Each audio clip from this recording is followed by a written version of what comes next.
moi-même j'ai été victime de violences et ce qui m'a permis d'avancer, c'était l'écriture. Parce que je n'avais pas d'interlocuteur.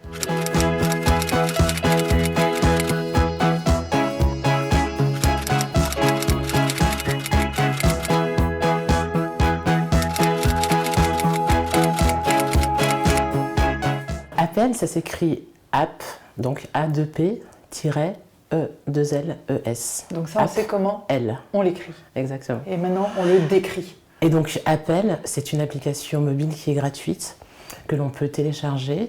Lorsqu'on la télécharge, on définit jusqu'à 3 personnes de confiance. Et lorsqu'on est en difficulté ou lorsqu'on se sent en insécurité, on a la possibilité d'enclencher une alerte. Cette alerte permet à nos 3 personnes de confiance d'entendre en direct ce qui se passe et d'avoir le suivi GPS en temps réel. Et donc dans plein de situations, on peut enclencher cette alerte, prévenir des tiers de confiance qu'on est en difficulté, et eux, en comprenant la situation et en sachant où je me trouve, ils ont la possibilité d'organiser les secours ou de me rappeler ou même de me rejoindre. Lorsqu'on a subi des violences et qu'on a des traumatismes, parce que c'est toujours difficile de continuer à vivre lorsqu'on a subi des violences, et donc on les met en relation avec tous les professionnels qui peuvent les aider, que ce soit sur de l'hébergement d'urgence pour les situations les plus difficiles, mais ça peut être aussi de l'aide psychologique, de l'accompagnement juridique. En gros, on a centralisé tout ce qui pouvait être utile aux femmes dans cette appli pour faciliter toute leur démarche. À quel moment on se saisit de l'application Appel? Sur la question des violences intrafamiliales et conjugales, généralement, les femmes utilisent l'application au moment où elles ont décidé de quitter le conjoint. Et donc, généralement, quand elles prennent cette décision, elles ne savent pas trop à qui s'adresser, elles ne connaissent pas forcément les associations qui peuvent les accompagner.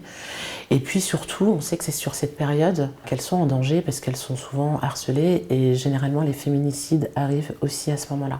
Et puis, à côté de ça, on a des personnes qui utilisent l'application pour leurs déplacements, soit parce qu'elles travaillent tôt le matin, soit parce qu'elles rentrent tard le soir, soit parce qu'elles sortent s'amuser tout simplement, et qu'elles ont besoin d'être rassurées, d'être connectées quand elles sont en groupe. Donc, on a aussi des sportives qui utilisent l'appli avant d'aller courir, parce qu'on a eu quand même pas mal de traumas en France sur des joggeuses qui disparaissent. Mais c'est vrai que c'est des traumatismes vraiment que quasiment toutes les femmes ont, donc ça les rassure d'avoir cette appli.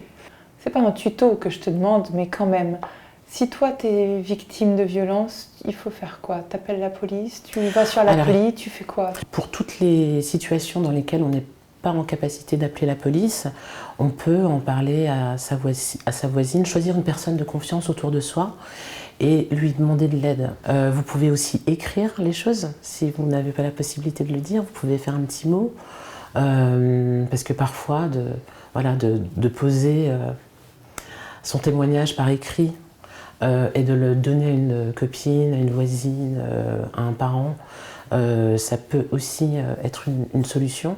Mais c'est vrai que le conseil que j'ai à donner, c'est de ne pas rester seul. Et on sait que la solitude, c'est mine de rien, c'est vraiment le point commun entre toutes les victimes. Elles ont l'impression qu'elles sont seules à vivre ce qu'elles vivent. Elles ont l'impression que personne ne va les comprendre, personne ne va les croire. Mais sachez que le monde a changé, mine de rien, notamment depuis MeToo. Il y a quand même cette prise de conscience générale que la question des violences est un vrai sujet, que ça concerne tout le monde.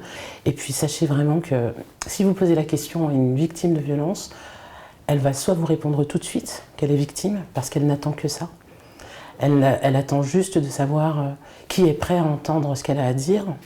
Et puis si elle n'est pas prête, lorsqu'elle le sera, son réflexe, ça sera d'aller voir la personne qui lui en a parlé. Et en fait, ta place dans la société, c'est quoi? Mon engagement, il est très égoïste. M'engager sur la question des violences sexistes et sexuelles, je l'ai d'abord fait pour moi, en tant qu'artiste, parce que ça fait du bien d'écrire, et que j'écris vachement bien.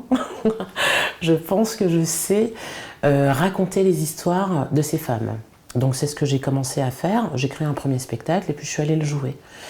Et pourquoi, en fait, c'est l'histoire de ces femmes? Tout simplement parce que moi-même, j'ai été victime de violences, et ce qui m'a permis d'avancer, c'était l'écriture. Parce que je n'avais pas d'interlocuteur.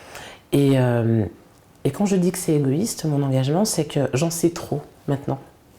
Je connais la situation, et je ne pourrais pas dormir sans essayer de faire ma part. Tout cet engagement et toute cette énergie que je mets dans ce combat, il est vraiment alimenté par Ce que je vis au quotidien, je passe mon temps avec des victimes de violences qui sont en recherche de solutions, et puis des victimes qui s'en sortent aussi, donc de voir de façon très concrète que les violences ne sont pas une fatalité, qu'il y a un chemin. Ça donne du sens à ma vie, et puis ça me permet de dormir tout simplement, parce que je ne pourrais pas faire comme si je ne savais pas.